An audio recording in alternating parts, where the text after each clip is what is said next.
Hi guys, maybe you're wondering what the fuck is going on with my with my hair. It's just in for a swim, so it's beautiful down here, right? Always beautiful to be fair, but oh, magnificent.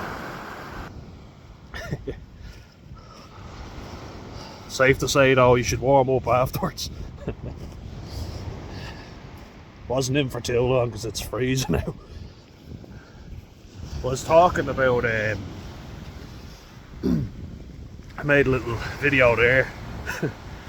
I didn't choose dry January chose me. And it's kind of interesting because I really didn't choose it, you know. I didn't plan on not drinking for all of January, but it's habits that I've built into myself, you know. Like I do the swimming, I go walking every day,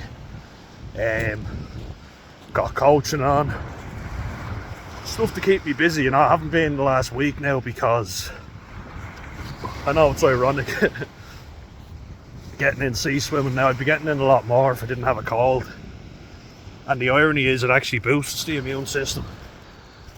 And if I miss a few days of it, I feel it, you know. I feel shit for it, and I've decided as well to come off Lexapro. I'm only on 5 milligrams, but it's just giving me too much stomach discomfort, you know. It's making me feel shit. Like I say, I don't drink an awful lot because of different medications I've been on, which is never a wise decision, like, to drink if you're on medication, especially antidepressants, you know. But it's just not such an important thing for me anymore. The amount of times, like, I used to plan to go out and get absolutely shit-faced, and I'm like, do I even want them? No. And the irony being, when I go out and drink a lot, it's a big event, and I'm like, thank God I had a good time, but I won't be doing that for a while. Do you know what I mean? So it's a mindset, it's a habit that I've built in. But at the same time, I'm not going to say to myself, I can never drink again, and I never will, because that's just not going to happen. And I think the irony of that is the anxiety that gives you, makes you want to drink. You know, oh, I can't do it because I have all these issues, I'm an alcoholic and whatever, so I can never drink again. And it singles you out, you know. You hear all the cliches, you know, it's the only drug that if you don't take it, people think you're weird. Which is true, you know, they do. I think we also feel the pressure, you know. People always ask me when I say I'm not drinking, are you on tablets, or are you driving, or... And you feel awkward, and then everybody else is more merry and jolly and having a good time because they're all getting shit-faced and you're not, you know. It's like I was saying it there in a little shorter video that I made. I thought this deserved its own special video because the Six Nations is coming up for me, and like, I always loved having a few drinks and watching rugby matches, you know, more so than even watching football. Preferred like watching rugby and having a few drinks. It does have a culture of alcohol in it, you know, more so than any other sport, I would say. Getting merry with the lads. But the thing is, having gone to games and actually just watched the game for the enjoyment factor, you know, speaking to people, not judging anyone, not trying to get one up on anyone like I did when I was playing, you know. When I think back to it, Jesus, I had a very toxic mindset when I was playing, but everyone's trying to one up each other.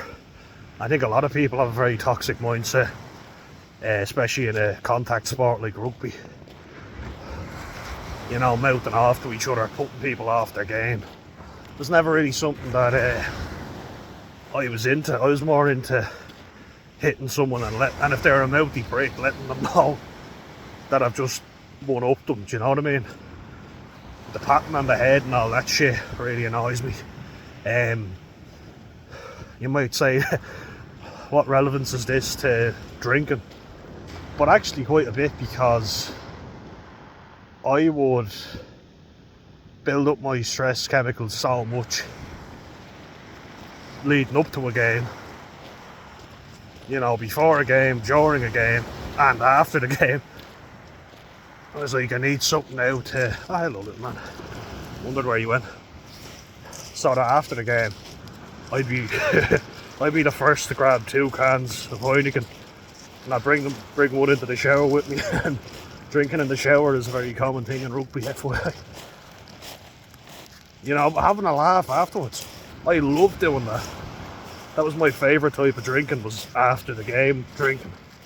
Which is probably the worst type of drinking you can do, because you've just battered yourself for 80 minutes straight, you know, where you're smashing into big men. Big, scary, hairy men. And there's other sports that are very tough, of course, like MMA, boxing, etc., jiu-jitsu, but I think with rugby, we don't fully appreciate just how much we're beating our bodies up. If you see me going down and stumbling, rocks just keep getting displaced. Make the mistake of putting my foot down on unstable ground. But these sea swims keep me from drinking a lot of the time, you know, and that's a good thing. It's really good. They're a godsend, quite literally. Absolutely love sea swimming. And I feel bad if I don't go in for a week even. And when you drink an awful lot, your motivation surely goes down. You know, there's a snowball effect where you don't feel it to begin with, but you push yourself. And how many of us are going to push ourselves when we've got a hangover? It's easy when you're young. As you get older, not so easy, and I'm appreciating that, because I'm listening to older people telling me, they're giving me advice, and I'd be foolish not to take it. There's just too many people in my generation that don't listen to the older generation.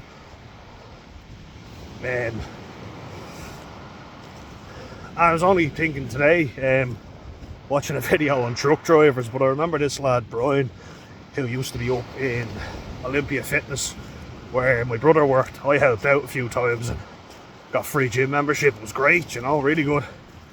But my brother and me we met this fella Brian, and Brian was a workaholic and an alcoholic. Lovely fella, you know, but you could see his addictive personality. He was a plasterer who ironically liked to get plastered. Then he was a truck driver and he'd work all the hours that God sent. I mentioned him before actually, but I mean, here's the thing, when you see these guys who say I just work harder than the competition, I can safely say I have never seen anyone work harder in the gym than Brian. Brian was a machine. Any spin class, you know, any hit sessions, he would sign up for all of them. Because I remember one day I took a shift from my brother. A shift. Sounded like I took a shit from my brother. After just hearing how he said that, fuck me. I was filling in for a shift. And to be fair, like, it was quite easy. All I had to do was check people in. Once another trainer got there, I was able to work out for free. It was great, you know, really good. Got a taste of personal training. Got to advise a few people, funny enough. And you know, like, I'd never claim to know it all, but if I know something, someone asks me for a bit of advice, I'll give it, you know. But I'll also say, I'm also not a qualified trainer, so don't take my word for it. But when I was going through the bookings for the day, because you had to sort the bookings out, Brian was down for every single class. I was like, Jesus, does Brian ever take a break? But you see how that addictive nature, you've got to fill it up with something. If he wasn't drinking alcohol, he couldn't be idle. The devil makes time for idle hands, and I'm getting very religious in these videos, but it's very true, you know. You're sitting around doing nothing, thinking to yourself, your mind is a dangerous place, and that's when you start to make bad decisions. So it's important to fill the time up with something. Not to overdo it now, you know. Sometimes I was saying to Brian, maybe don't do too much. I think you are overdoing it a little. Jesus, he had some stamina. As I say, like, it's all about building healthy habits. Clearly for him, working out a lot was the one for him. You know, for me, I don't know. Like, I don't know if that would work for me necessarily, but I've certainly done it, you know, to occupy my mind, because I can relate to that for sure. And you feel for the guy, you know. You can see how bad his life had gotten because of it, but he'd managed to pull it around, and fair fucks to him, you know. But I mean, that's his habits. That's what he does to keep well, and he's a good lad, you know. You'd have a laugh with him. Really sound guy. Had a lot of time for Brian now, you know. And he was someone who had good advice to give. So I was just like, yeah, I have a lot of time for this man. And he gets it too. He's had his own demons, and he's faced them head on, you know what I mean? And like, look, this thing of Dry January, getting back to the title of the video, that once you're finished with it doesn't mean you go straight back. You say, I'll only be sober for January and then I'll get shit-faced come February. Ironically, this will be a bit of a test for me, because Six Nations kicks off on the 31st of January. And I'm thinking about it, you know, but I've been thinking a few times there's games on, oh, I'll have a few cans of Guinness. Not going to drink directly from the can, I just have to put that in as a disclaimer. I have a pretty good pour from the can, which I did put up a picture of it. And it looked pretty good. I was thinking of getting one of those, you know, the nitro surge at the top. They say it's like getting a pint pulled from the bar. So if anyone's ever tried Guinness Nitro Surge, let me know. Is it worth getting it or not? Because I am a Guinness drinker. Which, see, I like a few of them, and I had a few when I went to see Ireland against Australia. They gave out free samples of Guinness 0-0. Had a few laughs with a few of the guys going in. They were like, are you two Munster lads getting a 0 for real like? And I was like, ah, well, it's free. 0 alcohol, 0 cost. It's getting dark now, so wrap this up soon. But you know, going to those games, having a few, meeting up with people afterwards, it was a good laugh. And then meeting up with Johnny that I coached with in the horse show house in Donnybrook, that was nice, you know. I really enjoyed it. It was a really good day out, and I appreciated going to a game, you know. I was there on my own. My brother, unfortunately, just wasn't feeling great, you know, when he went home. I was a little annoyed, not at him, but more so that he couldn't come with me. But sure, look, he has his own shit going on. Have to be empathetic of that, you know. It's been a messy road for us all, but it makes me appreciate going to a game even more, and having a few drinks, enjoying them. Yeah, no, it was good. It was really good. And not going out to venues that I don't like anymore, you know. I think nightclubs are something that nothing good ever happens in nightclubs, put it that way. You meet a girl, yeah, fine, you like her, she fucking forgets who you were the next day. And I've even had girls like that I've met before who called me over to their table, because, you know, I know, like, we all as men will say whatever it takes, won't we, to charm a girl, make her think that we're a good lad and we're a piece of shit. That was my thinking, you know. Nightclubs are where you go to find the future love of your life, and I've heard lots of people say that's complete bollocks. And I would agree from personal experience. I've met loads of girls I fancied, gotten their numbers, gotten their Snapchats and whatever. They forget who you even are, you know. They don't even remember you at all. I think it's pointless. I think you have to work on yourself. Like, I would have never been confident enough to ask a girl out in college, in a cafe, in a gym. And, you know, you see the best looking girls in the gym, of course. No way I would have been confident enough to ask them out. The ironic part though is me and my brother would be lifting such good weight, you know, we'd be lifting a lot of good weight, heavy weights. We wouldn't be much to look at, but when we lift heavy, you know. I think that's something I appreciate a hell of a lot more, is guys who just put in the effort like Brian, you know. And they have their own shit going on in the background. And getting sidetracked here, I know, but I just think building healthy habits in, you know, working on yourself, like courage and all, to ask people out. Like, I've asked people out, being rejected a few times. I'm gonna start crying. But it takes balls to do it. My mates were there like fair fucks now, and they actually, like, they'd be the first to rip into me, but in fairness to them, they were like, nah, fair play, took balls for you to do that. I was like, cheers. They were like, oh, you like that girl, why don't you go over and ask her out? And I was like, you think I should? And they were like, oh yeah, go on. And I did. And look, she said no, respect her wishes, whatever. And then off you go. No problem. Maybe work on that, you know, work on the courage to go and do it. And weirdly enough, sometimes you just gotta say fuck it and go and do it. Next time it's not as hard. You just work up the confidence, do you know what I mean?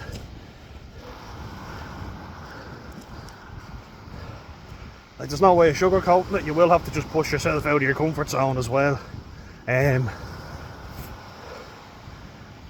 we rely on alcohol way too heavily when we are out of our comfort zone. And I thought, you know, it was just me. It's everyone. And there's people who are way worse that would never do anything without alcohol. They drink every weekend, and then their paycheck goes straight into the weekend. You know, they work hard all week so they can play hard at the weekends. And you want to keep doing that week in, week out. Rather you than me, because you're gonna fucking feel it. But there's no reason why, if you enjoy having a few points at a rugby match, you can't do it. You know, like, why not? Football match, whatever the case happens to be. And like, I've gone to the pub with my mates a few times, and they'd be more into football, and I like football too, but rugby's better, just gonna say it. But I watch rugby without alcohol and I'd enjoy it, you know. I just went by feel, you know, and I didn't feel like having anything to drink, so I didn't do it. Just watched the game, and that was that. As I say, last time I drank was the 29th of December, and I thought, oh yeah, New Year's coming up. I was like, you know what, I don't fancy going out and drinking this New Year's. I fancy having a relaxing one with my family and not starting 2025 with a hangover. And I didn't, which is great, you know. As I say, it's a shame now, first week I go back coaching. Enjoyed it, you know, it was a good session. And I get a fucking cold, but I'm hoping I can go to a game tomorrow and get back into it, because coaching keeps me in the straight and narrow, hands down. You know, it's been a great opportunity to give something back and look at everything from a different perspective. I'm a lot less critical of myself, because I'm not as critical of the lads as I would have been of myself when I was playing, you know. That's important, you know. You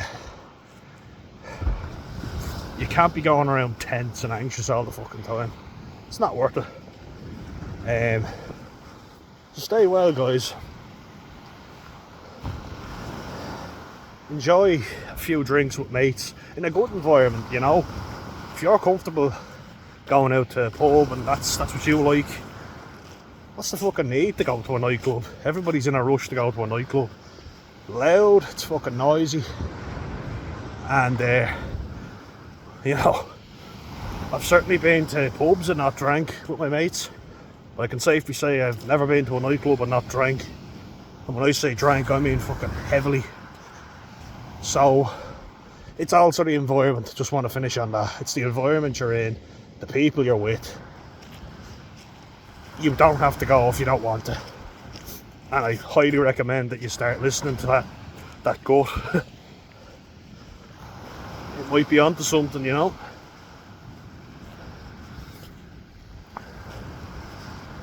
So we've got more